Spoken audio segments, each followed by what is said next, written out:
How's it going? For those that don't know me, my name is Garrett Appleton. I am a senior 3D motion designer at Icon and Car. A tiny bit of background, a lot of my work is influenced by genre fiction and storytelling. Outside of film, my other great passion is automotive racing.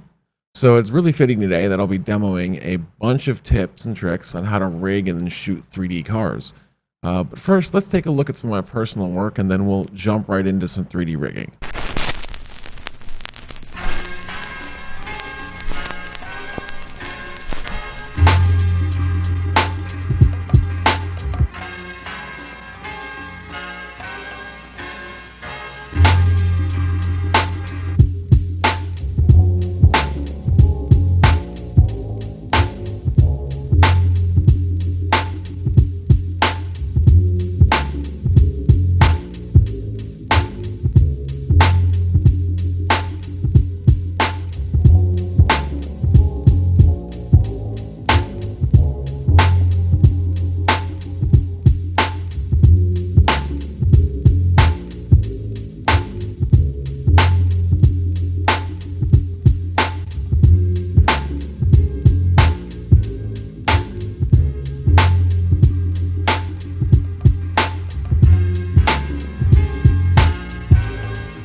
Thanks so much for checking out my personal work. We've got 3 concepts to cover today. They're a little bit dense, so we're going to kind of move quickly through them. The first concept is using a custom donut rig that I've created. It's really light and snappy in the viewport and allows for tons of customization that you can go through. And you can do all kinds of crazy stuff with it. The second concept we're going to be going through is using Cinema 4D's built-in car rig. This allows for spline follow-through, ground collision deformation, and all kinds of follow paths that you can think of. The third concept we're going to be going over is using a displacer to transfer ground collisions from the tires to the floor. You can use it with sand materials, you can use it with mud, you can even use it on tarmac to transfer burnouts. So thanks so much, and let's get going. Now, the first thing I want to show you when it comes to Xpresso is how you set this up properly. So what we're going to do is we're going to go into the user data. So if you look at the Stratos null, user data, add user data, right? It's going to add a data point. And we're dealing with the Boolean operation. So right now is the interface is set to Boolean, so which is an on or off, meaning a 0 or 1 value. So you would just change the data type from float to Boolean. And you can see here you have a default value of being off or on. On is the blue check mark, off is without. I labeled this subdivision surface on or off, and then your lights on or off. And then I have a float slider data. Again, add a data point, float, change the interface here to float slider. And then you're also going to change this to real because Redshift's using actual numerical values, not percent-based values. Which you can see here from 0 to 1000.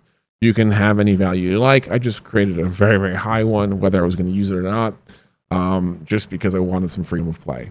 And then you would hit OK. And now you can notice you've got your controls here. And I labeled them Lancy Stratos controls in the user data parent group. So what I would do next then is I'm going to add some Xpresso tags, and I have them already here. So how you do that, you go over to here, you can just type in Xpresso under programming, right? Or you can just search for it, programming, Xpresso, and it's right there. It's going to add an empty Xpresso null or Xpresso tag, and then label them, please. I highly recommend labeling things because if you're going to do multiple Xpresso tags to keep you a little bit nice and clean in your interface, you're going to want to label these so that way you know just by like hovering over it what exactly it is. So in this case, we're going to look at lights first, and you can notice I've got 2 reference objects here.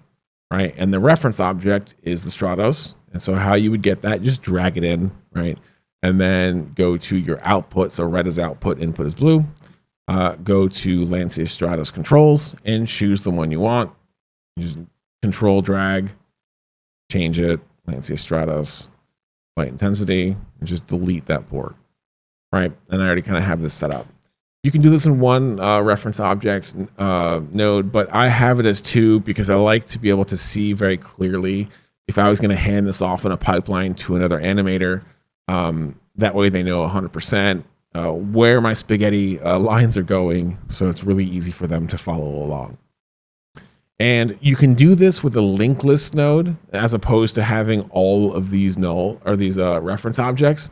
But I wanted to do this really, really quickly and nice and dirty for you, so that way you can kind of get going without having to get too deep. I have a tutorial on how to do this with linked list nodes and using nulls, and it's going to make your life a lot easier, but it's a little bit more advanced. So once you kind of wrap your head around Xpresso, being able to do this with one object as opposed to a bunch is going to make your life easier.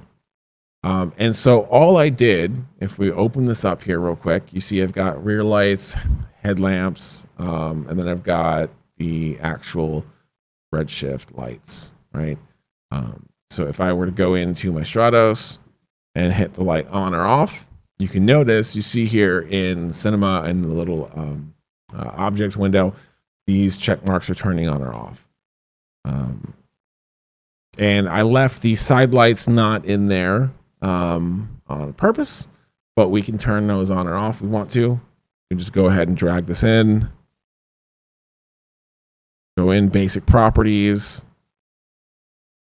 enabled, right? And we're going to just plug that into there. Go over here. And then you're going to notice when you go down to object, because this is, object is what it is, it's a light. You're going to have a bunch of intensity categories. Through trial and error, I found out which one it is. It's this guy here. It's the second one to the bottom. Grab that, plug it in. And now if I were to turn the light on or off, I can do that. And then if I wanted to change the intensity, I could do so. And it's going to change the intensity of our lights. And you can see it here, 409, 409. I set it to a normal value of 10. And that's pretty much how that works. And it's really, really nice because now I don't have to, I can actually delete this. I don't have to go in and, twirl down my objects to try and see what it looks like. And I've already gone ahead and rendered off a shot of this little model prep just so you can kind of see what I'm looking at. And it just makes it really, really easy to work with and doing it this way. So hopefully that really helped. If you have any questions about sort of model prep and the reason you do that, I'm happy to answer. Another way, the other one is the subdivision surface, and we're going to look at that right now. And you can see if I turn the subdivision surface on or off, right? So off, then on, you can see the polygon count increasing. So that way I have the best of both worlds. I can, for when I go to render and do dynamics, I can turn it on, and then I can turn it off when I want snappier a viewport. So hopefully that really helped, and I will kind of go through the next scene and build upon what I've showed you here. So in this lesson, I'm going to show you how you can create a very fast and light system for having a vehicle doing some donuts or some drifts. And the reason you would do this is it is really, really light in the viewport. It's very easy to set up once you kind of understand the parameters and what you're attaching to in Xpresso. You can do this with the dynamic car rig, which is fantastic. It is very, very good at doing so, but there are some caveats. It's a little bit heavier to kind of work with, and then it's running collisions, which is great if that's what you're looking for. But a lot of times you can kind of fake your angles to get a really, really nice shot. And so at the time that I needed something really, really quick and kind of output very, very fast in automotive, this allowed me to do so. There's a lot to cover in this, so I just want to go through a little bit quicker than I'd like, but I'm going to do my best to explain everything in the process that I can. So my donut maker is a parent null. Okay, it has a little path, you know, which is just go to the spline menu, a circle, right? I set it out to a distance that I liked, and the beauty of this is you can actually change the radius of your object. So if I were to go ahead, I could increase this and increase the radius of where I want my donuts to happen really nicely with this, because everything's kind of controlled via nulls. I have a null called the aimer, and then I have a null called control point. This is handling rotation. This null is handling position. And all I did is I added a constraint tag from the constraints menu. So if you right click, go to rigging, character constraint, and set it to parent. And so I'm parenting this to this. And then I have an align to spline, which you can do so as well from the tag menu. You can just type it out, or you can go to animation, align to spline. And then what I'm doing is I'm controlling all of this with a custom user data on the parent object, and then adding an Xpresso tag. So if you wanted to add an Xpresso tag, you could go into programming, tags, Xpresso, and pop a fresh one out. And then I'm also adding these objects into my Xpresso window, which I will show you in a second, and then adding the wheels. So let's go over the user data real quick. So in my case, I've already done a little bit of setup, so I'm going to just go to manage user data, which would bring up this window, right? But if you don't have anything here, obviously, add user data. It does the exact same operation. The only difference is it added for me a little data point. So what you would do is you add a new group. You could name it whatever you want. In my case, I've got vehicle controls, and then I've got some data points. So the first one is a percent, is the unit, right? It's a float slider, okay? And you would just hit add data, float slider, leave it at percent. All right, and this is for the path, because I'm going from a percent to a percent, which is the align to spline, and then into my custom user data, which is a percent float slider. The others are set to degrees, right? So it's the exact same thing. I'm adding that percent, the float slider, changing the unit of measurement into degrees. I'm setting a min and max. You can clamp this with Xpresso, but for the sake of this demo, it was just really easy just to go and set minus 360 to a max value of 360, and then setting the default value at 0. So it would sit right in the middle, and then at this direction it's minus 360, at this direction it's 360. That's for the car rotation, so the way the car rotates around. Then I have the tire turning, okay, is the same exact thing, the 360 and 360. And then for the tire rotations, the revolutions of going around to generate friction, I set it to minus 940 and positive 940. You can absolutely increase these values. In fact, I'd highly recommend it. But for this demo, I just set it to 940 just to show you. So you would have these data points in, you'd hit OK, right? What you're going to do is then you're going to add your Xpresso tag into here, right? So you would just double click that window, and then it would open up a blank Xpresso window. Since I already kind of have one here set up, I'm going to just walk you through this process. So the very first thing you want to do is you're going to drag your parent. So it's going to go from left to right outputs to these inputs. So blue is inputs, red's outputs. You're going to then click on your output here, scroll all the way down to the bottom, and you've got your data points, which is car path, car rotation, tire rotations, and tire turning. So the very first one is this align to spline. So you ask, how did I get that? Well, what I did is I grabbed the align to spline tag here, right? And then go to tag properties, position. And then I just pick whip this into that tag, okay? So that's now what's happening is I am driving this tag %, right? You see, if I just drag that, nothing's going to happen. It's, you know, being controlled by my user data point right here really, really nicely. You can even, if you want to, you can drag these over your HUD, right? So that way you can get a really nice slider. I'm just going to not use it, but you can just leave it there. And you can do that for each individual one. So that way, if you wanted to, while you're in your camera, you can kind of control things. You don't have to have them over here.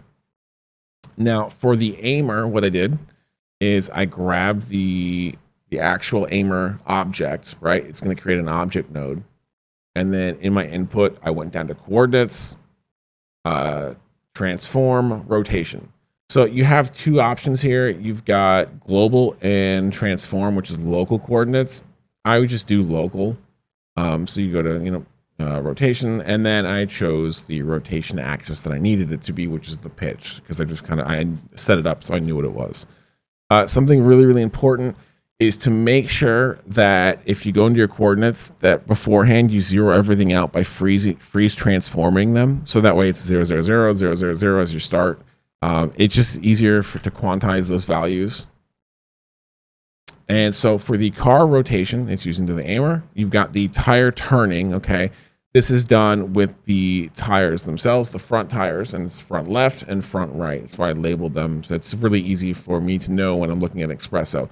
And if you were to look at this from like a top-down view, you're going to see that this is how the tires turn from left to right, and they turn in unison because of the axle that's, attaching the two of them. So what you do is you would just go ahead and you would just drag in your object node, right? You're going to go down to object properties, coordinates, transform, rotation, and then choose the axis you want. In this case, I've got the bank and the pitch. The reason why they're different is because since I did not model this, I tried to do a lot of cleanup in the previous model prep, but I just didn't feel like changing the axis of the objects.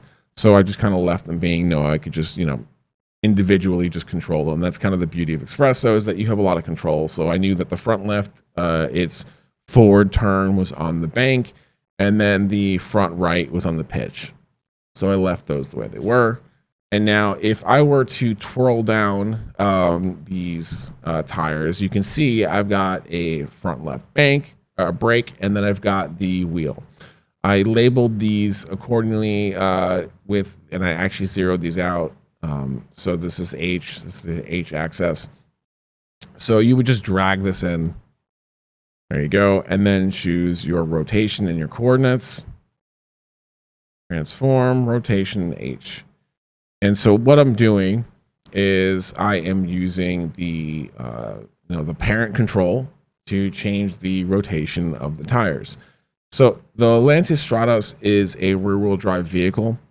So, all the power is coming from the back wheels. So I wanted to have a little bit more motion blur on the vehicle. So for example, if you were to do a burnout, right? If you were to hold onto the brake and hit the gas, what you're going to see as a rear-wheel drive vehicle, these tires are going to spin. Right, these will be locked because these tires aren't being driven by the drivetrain. They're just, friction and gravity is basically causing those tires to turn. So I wanted these tires to have a lot more force, a lot more torque coming into it. So what I did is I added a math node. And so you can do that really, really easy. You just go over here. You can search math. You're going to drag the node in. And then even though it just says math add, it's deceiving because you can actually change the function type. So in this case, it's add. You can also multiply it.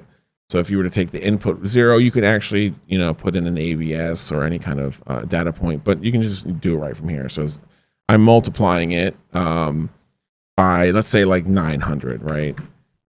And normally, if you were to multiply 0 by 900, you're not going to get a value you want. But because the value is coming from here as input 1, right? I am now multiplying this value by 900 and then outputting this to the wheels. So I left this one as add so you could see the difference. And then this one is multiply.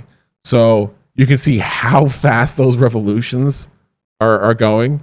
And it's a bit much. So maybe you want to do like 300. And that's probably a bit much. You can multiply the value by 2, right? Which is 940 by 2. So normally motion blur on a camera isn't really an efficiency of 1. So what I like to do is set it to 0.8. Makes it a little bit less efficient. It's gonna, make it more realistic. So that's kind of why I went with the excess of the wheels on the backside. I wanted to have a little bit more blur on them, just to give it more life. I'm gonna go back to the Xpresso window. And that's pretty much the setup of how you got this going. The magic in this really comes down to your skills as an animator and being able to keyframe this. I also did a little fun stuff with some cameras. So I'm just going to show you that real quick before we get into the keyframes. So I have 2 camera rigs here. I've got a slide and then I've got a GoPro. So I'm going to show you the slide first. So this camera is a stationary camera for the most part, right? If we kind of bring this up a little bit. And so you can see it. I have just some keys on the position and the rotation. So what's happening here, if I were to if I drag this out, I am just moving the position and the rotation up slightly. So as imagine if this was on a crane or a drone, for example, in a world rally circuit, and you wanted to get this really nice shot. So you have the vehicle, it's doing its drift around, and then the camera is going up just over it, and a little bit of compensation on the top end. And that is just being handled in a couple ways. So I have a focus object for redshift, right? I also have, if you look at this, let me just go through here real quick. So these are the keys that I'm using, position, rotation. I also have let me close this out real quick, a target tag. And that is on the vehicle itself. And that's being used for the GoPro with a target expression tag right here. So I'm choosing the target tag that way, and I can animate this target nicely to be able to point at it. So for the slide, for example, I'm not really using the target tag. I'm just doing this, through position and rotation of the camera to give me a really natural overshoot and undershoot. So if we were to look at the other camera, for example, what's happening is I've got that target tag right there, and I am looking directly at it. And then I have some constraints on it. And what I'm doing is I'm parenting this camera, because you could, if you wanted to, like move the camera into the menu of the vehicle. But I find that kind of unruly. Organization is really important to me. So I like to be able to have things nice and neat and clean. So doing with constraints is a great way to do that. So this camera is parented to the vehicle, so it's following it around as it goes around, and then I'm just changing how far out I'm looking at the end of it. So it's a nice reveal. So it starts in really, really close, and then I'm pushing out.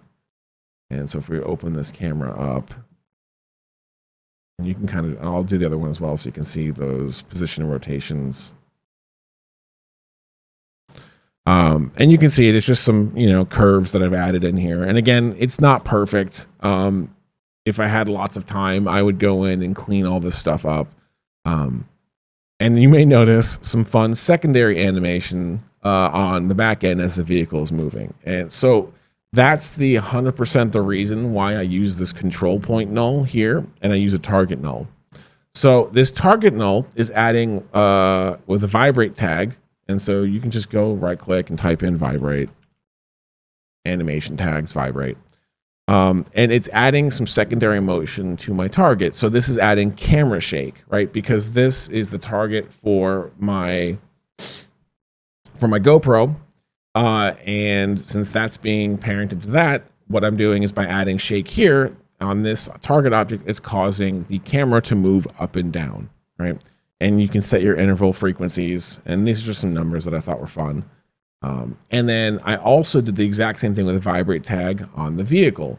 So if we look at the slide, and we go to the Stratos, which is here. And then we look at the control point. Now this control point, because the vehicle is being parented to here, and that's being parented to here, this vibrate works independently of the rotation, which is kind of nice doing it that way. And so if we were to look at this tag, all I have is a 10 millimeter amplitude and a frequency of 10, and I just change the seed values. And so that's causing the vehicle to shake up and down. It looks kind of silly right now because there's nothing going on with the ground, but I will show you how to do ground deformations in a little bit later. But when it kind of all comes together, it looks really nicely because it creates this very natural movement where the vehicle is, you know, shaking as it's going around. And you can kind of stretch out your keyframes how you want to. So in this case, I only wanted like a 70 frame animation as it kind of comes around. But again, that's all the art direction and the way that's sort of how that's handled. In this setup, I'm going to show you how we can use the Cinema 4D character car rig template to allow for a rig to do collisions, follow a spline, deformers, all kinds of fun stuff. It requires a lot of setup, so let's just get into it. So first thing I'm going to do is go ahead and grab the character object from the character menu. You can do it from a custom layout like I have here, or you can just go into your character and pop that in there. Okay. Once you've got that going, just make sure you switch over to object. We're going to, instead of advanced biped, we're going to do car rig and hit a master, car main. So now what I'm going to do is go into the adjust menu. You can see you've got all these little points going on here. So let's start with the rear axle. And so what I like to do is just right click. I'll let you select it. I'm going to go into the side view here. Just going to move this rear axle. I've got snapping turned on, so it's going to make things a little bit easier. Sometimes it's a pain, but yeah, you can see how it just snapped right there, dead center. I'm going to go in, make sure got the rear wheel binds. I'm going to do the same thing. Oops, wrong side. Just go and move that up. I'm going to turn snapping off temporarily just so I can kind of align it where I need to be. Turn that snap back on and pop that in. Perfect. Okay. Now what we're going to do is make sure that we've got the other side done. So we've got this target radius and then we've got tilts. Okay. I'm going to show you what you do with these. So the target radius, if we go into the front view, we're going to make sure that it's dead center. The thing though, with the Lancia Stratos, I don't know if you know this, but the wheelbase is different from the rear end to the front end. It's wider on the rear end. So normally you would do it from the front view. It's a little bit easier if the wheels are exactly aligned, but since they're not, doing it from the top view here is going to be your best friend. So what we're going to do is we're going to grab this wheel bind here. We're going to move this over. It should be somewhere in there, right about. And with symmetry turned on, it's going to do both sides. I'm going to grab that wheel rear bind, put it there. Target radius, let me just look at the front. Put that up in the center. Just make sure, yep, there we go. Okay, I'm going to go in and do the front wheel. Go back to the top. If you look at the front wheel, so 1, 2, 1, 2. So usually right about there.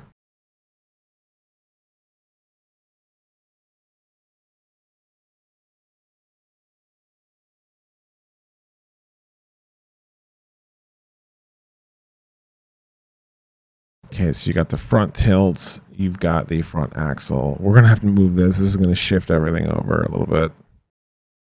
That's fine.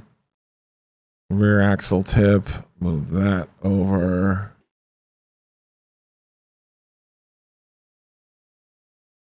Let me just check the side view. Do the same thing down here. Turn off snapping real quick. There we go. That's in line. Front wheel bind. Do the exact same thing. I'm going to grab this, put this into place. Oh, so this one's actually more accurate. So we're going to go ahead and grab here, grab the front axle, pop that back up. Target radius, bring that there.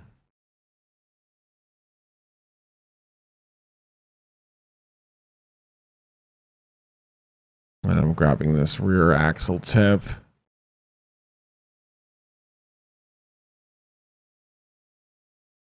I'm going to grab these the rear wheel binds.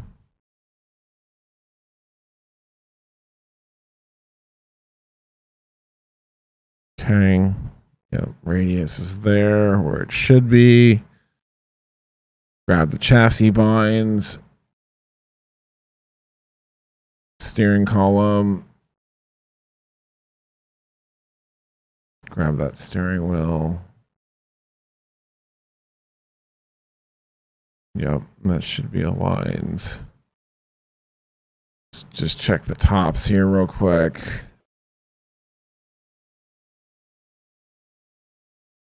So I'm going to grab the front axle here real quick. Make sure that's dead center. Move that over. Yeah, that's center aligned. Grab that one. Now what we're going to do is we're going to turn off the fronts and just look at the backs. Just to make sure. So this is the front wheel bind, or sorry, the rear wheel bind. Yeah, that's pretty good. Target radius. Move this tilt down where it belongs on the bottom floor. Okay. You just grab this left tilt. Line that up. Grab the right tilt. Line that up. But yeah, let's align this here to the inner point right there. I'm gonna have to do the same thing here. I'm gonna have to reset this. I think that's where I had it. No, I had it, yeah.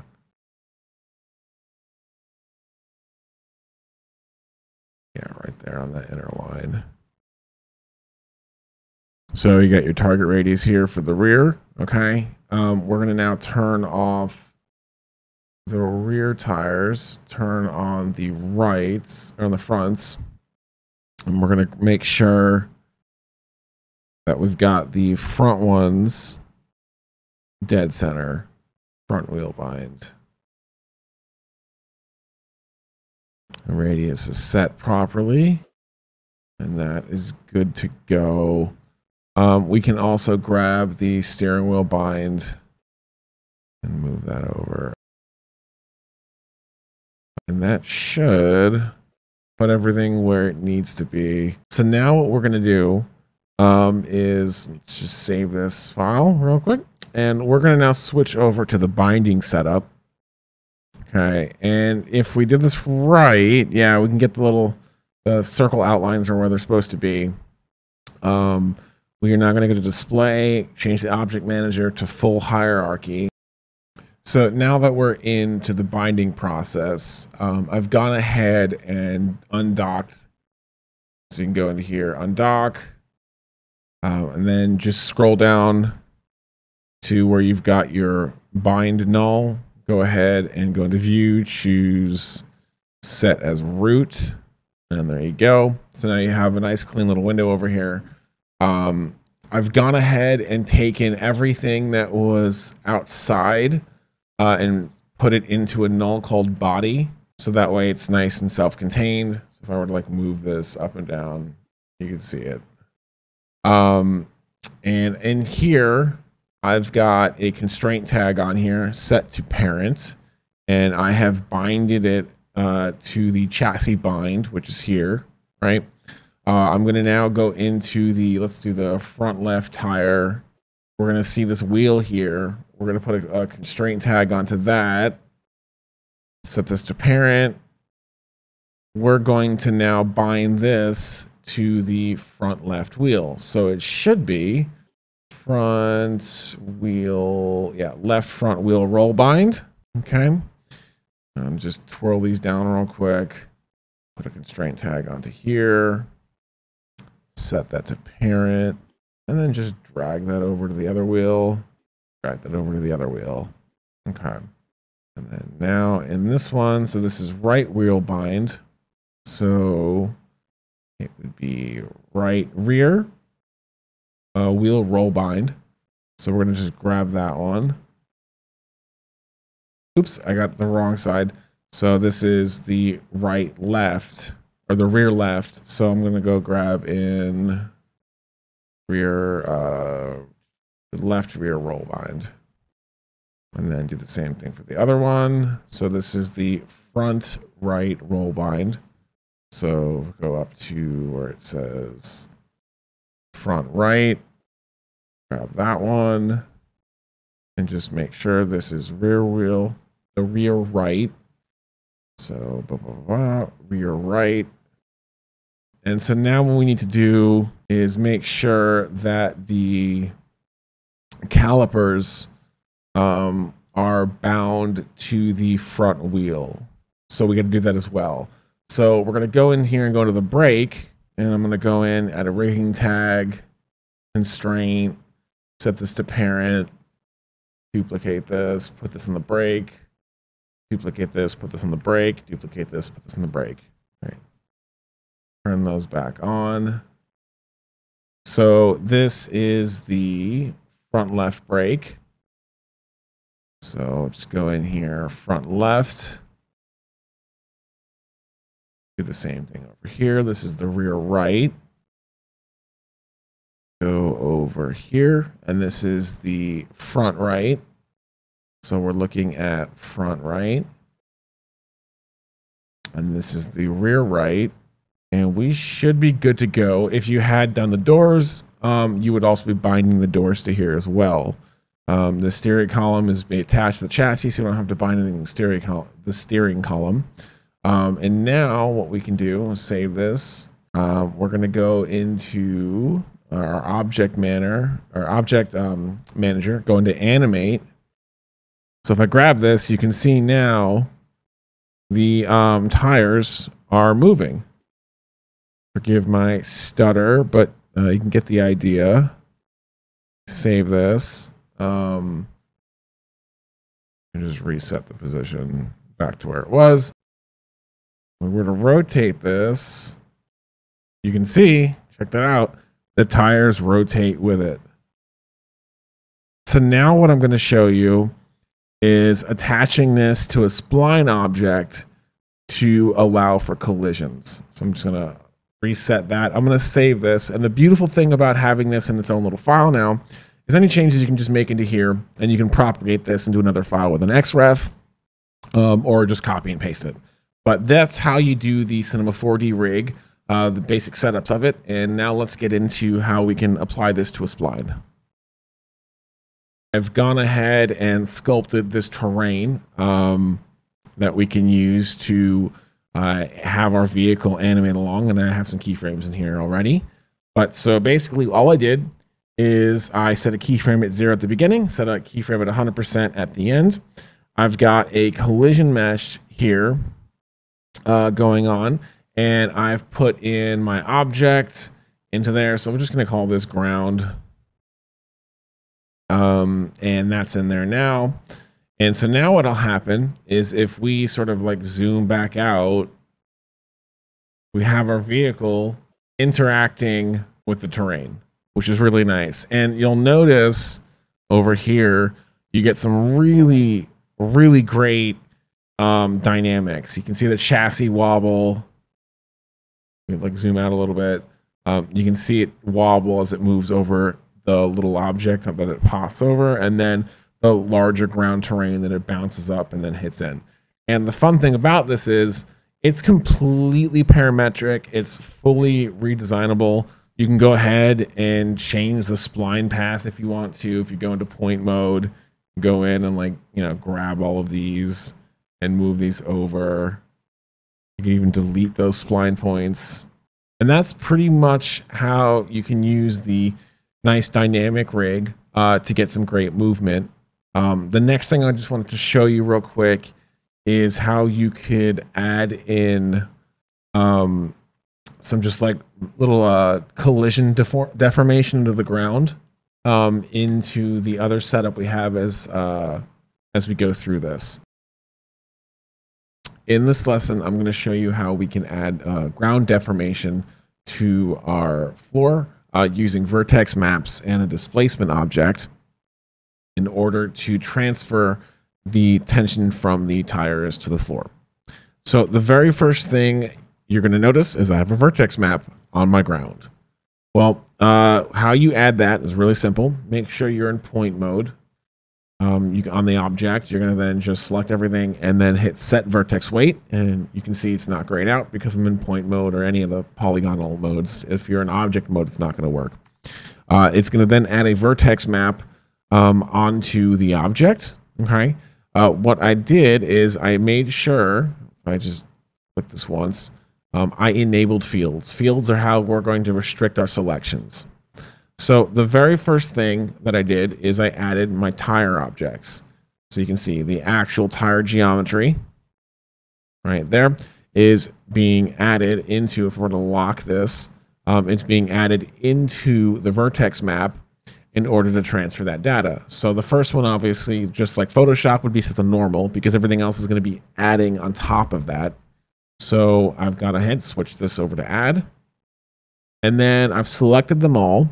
I've made sure to clamp my values because I've done some tests with this and I found that reducing the amount of height on here is going to reduce how much yellow shows through. You're going to kind of want to smooth this out, make it a little bit more, a little bit nicer. So I've done that. I've gone and made sure you've got a curve on here because normally it would be set to none. That's why you're going to get that real point. Just make sure you set the curve. And then you can kind of like tweak this in a little bit and then just set your max values. The other thing I've done is I've made sure that my radius is set to 20 millimeters. You can mathematically do this perfectly by, getting the radius of the tires from front to back, and then you can set that into there. For me, I just know 20 was going to work for what I wanted to do. I've, in my freeze tag that shows up when you have a vertex map, I've made sure I've set that to grow. You want to hit clear. I set the radius to about 50 millimeters, which works pretty well for what I'm doing. And then what I've done is I've added a delay effector to noise, delay, made sure that's set to smooth, turn these both to add. And then on top of that, just to add a little bit more breakup, I've added another noise. And this is a shader field. So you can just go into here, click that, add that on. You've got a blending mode, make sure that's set to multiply. Because it's going to take everything that we've got below it and multiply it together. I've got a contrast. I just upped that a little bit, not too much, just a little bit, to 47%. I've set the global scale on this to 300, which you might want to change. It's good to just play with these values and sort of work your way through this. So once that's done, I've gone ahead and I've added a displacer object to my ground. Okay. If I turn this on, you can see what's happening. The ground is displacing. Well, you're going to ask, how is that happening? Well, if you go ahead and you add a restriction tag to the displacer, so right click and then just set restriction. So go ahead and it should be under rigging tags restriction. I unlock my viewport. You can see the properties and you can have a bunch of different restrictions. This is really nice. So you can do all kinds of things that would be contacting with the ground. Depending on your setup, if you were going to do a more dynamic setup, you could do like the tailpipes, you could do the bottom of the vehicle. So if it was going to bottom out at that chassis, if you had stuff hanging off, like tow ropes and whatnot, you could do that too. And then, so in this restriction tag, now this is going to drive where the displacer is going to happen. In here, I've got it's just like a custom noise setup that I found works really, really well. But again, you can do whatever you want. I've just set this to fire. And then all I've done is I've increased the scale up to 500%, made sure my contrast is at 100%. So we get an on and then an off value. And then that's it. And so now if we go back and we hit play, you can see that my data is being transferred.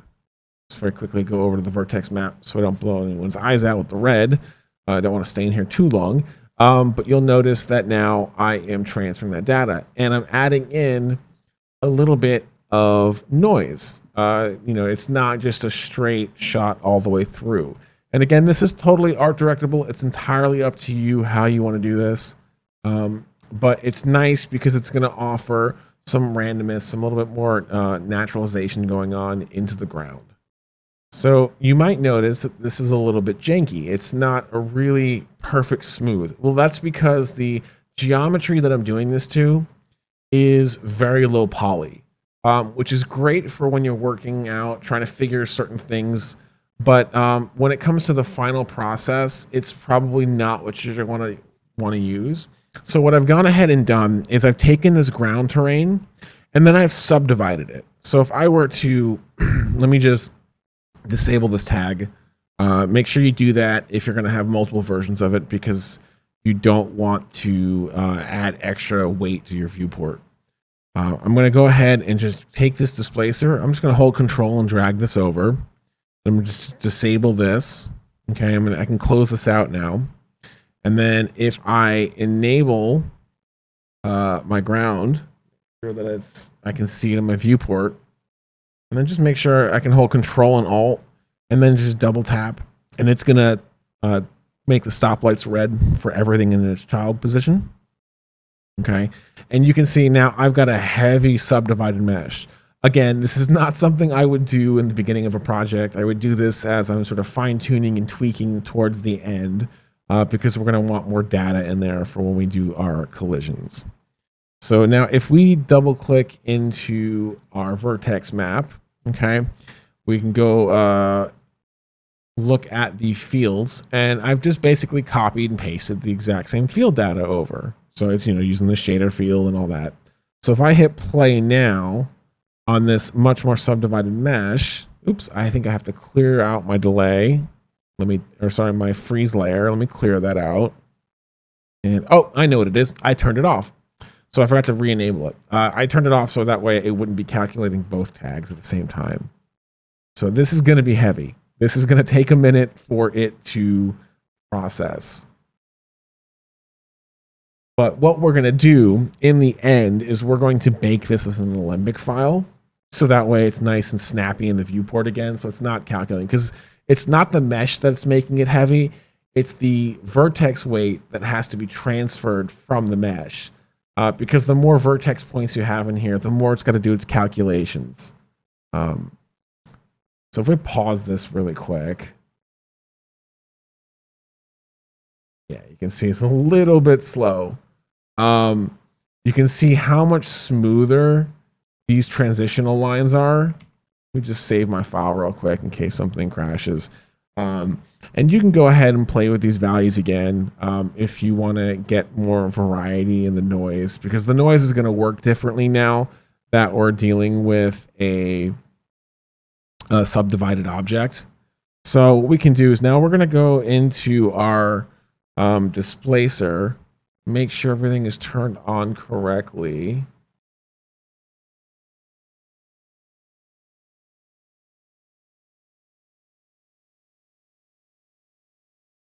Threads drift. Let's just make sure that that's what's in there now.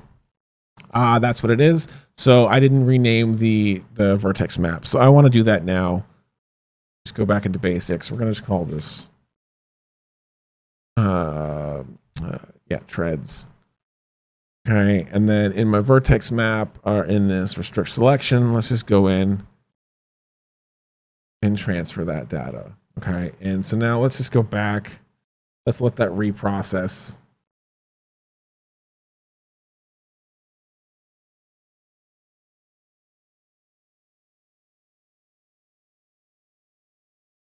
We might need to manipulate the displacement, what's happening, so that way it's not so heavy. But but we can kind of just let it play out and see.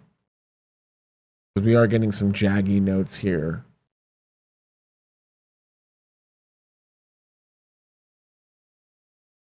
Yeah, so you're seeing a little bit of jagginess going on. So what we can probably do is if we basically reduce our contrast on here. Yeah, so you can see by reducing the contrast, we are reducing the amount of the mounds, but you're also allowing more noise back into play as opposed to more of an on-off situation. And again, this is entirely up to you how you want to handle it, how much variation on the terrain you want to add back in. And so if we were to look at, just give this a second, you can see by the displacement is also working with the points. So anything that's closer to the surface of the original material is red. Anything that has been further down to the ground is yellow. So let's take a look at this and see the material setup of how we want to work with this. So what I'm going to do is I'm going to double click on this material and see, I've already had it set up a little bit for the lower subdivision version. So what we can do is just drag that over with control. We're going to double click this real quick. I've then ahead and added a material blender. So you can just Shift C, material blender, right? And then you've got a couple nodes. Just take a second for it to, yep, there we go. And then I've put in the base material, put in the layer 1, the layer 1 blend, and I've piped that material blender into our output. And then what I've done is I've got a C4D vertex map, and then I'm going to then grab this vertex map, the treads, put that in its field, and then so I have this material. Right now it's a red color, but what we're going to do is we're going to add in a treads material. Let me go in here. I'm just going to grab all of these texture maps. It's just going to take a second. There we go. All right. So I've got my normal map, my displacement. I've got my color or the diffuse, the same thing as the albedo. I'm going to then pipe this into here. Okay. I'm now going to grab this reflection roughness map. I'm going to pipe this into here. I'm going to grab my normal map. I'm going to need a bump mat node. I'm going to grab that in a second. But there's a lot going on in my scene right now, so it's a little bit slower than I'd like. I'm going to go in here, grab a bump map node. Move that over. I'm going to pipe this into here into the texture input. I'm going to just check into here. I'm going to make sure this is set to tangent space normal. I'm going to pump that into the bump input. And then what's really fun is you can also use the vertex map data to drive the displacement on the ground. It's going to require some playing with because it may end up breaking some things. But let's see what it looks like when I do this. Let's just move this over. I'm going to put this down here, move this over here. So you can see I've got my displacement node. I'm just going to duplicate this. I'm going to pipe this into here. Just make sure that this displacement is set to height field. It is. Okay. I'm now going to grab a displacement blender. Okay.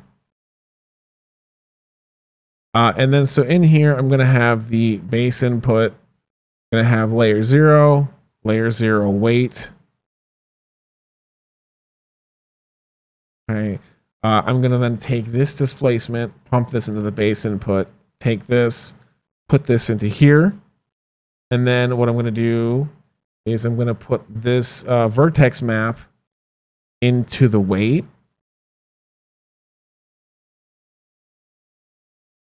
I'm going to then take this displacement, put this into displacement 0. And so now I'm using this same vertex field to drive both the displacement and the material changes. So I'm gonna actually just put this up here. It's not really the cleanest node setup, but you get the idea. So you can see I've let this IPR crank out a render, and it is a little bit too big probably in scale, but you can clearly see what's going on here is this material is now changing to these tire tread material, and I've got a nice little bump, a little normal map change. I've got a material deviation, and you can even smooth out this terrain difference if you want to by lowering the amount of displacement that's going on, which we probably will. So I've gone ahead and rendered a couple shots out so you can see what it looks like. I'm just going to go through here and go to my picture viewer. Shift F6, right? And so I rendered a couple shots out. One with no motion blur and just a little bit less environment lighting and environment fog. Then I've got another one with a lot of motion blur going on, a real close up from the side view. That's the slide. Then another one, a little bit of different portion of it, and then I've got one from the GoPro front where it's more of you've got this occluded object, the light's blinding through, and then you've got your environmental fog coming in. What's really cool about this is that you can use it to emit particles as well. And even on the objects that's been baked as an Alembic file, you can use that to emit particles off the ground, to do dust kick up. You could also use the tires to do kick up to build billowing smoke coming through and kicking off. I will absolutely do a tutorial on that probably in the coming months on how I set that up and how I did in the past and using X particles. But now I'm going to kind of use the new fancy Nexus smoke and fire, so it's going to be a lot faster on the GPU than we're dealing with the CPU. So I do hope that was very, very helpful. And if there's any questions, please hit me up. I'm happy to help. I'm mostly active on Twitter, and it's just Apetown Art on Twitter and Instagram, but I hardly ever go on Instagram anymore. So if you have any questions, just let me know, and I'm glad to help out where I can. Thank you so much, and y'all have an awesome day.